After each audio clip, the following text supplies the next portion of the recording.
You ask Tiger to solve. This deals with linear equations with one unknown. The final result is x equals 16. Let's solve it step by step. Group all x terms on the left side of the equation. Subtract x from both sides. Simplify the arithmetic. Group like terms.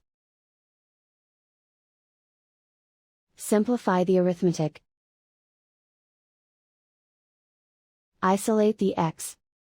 Divide both sides by 0.5. Simplify the arithmetic.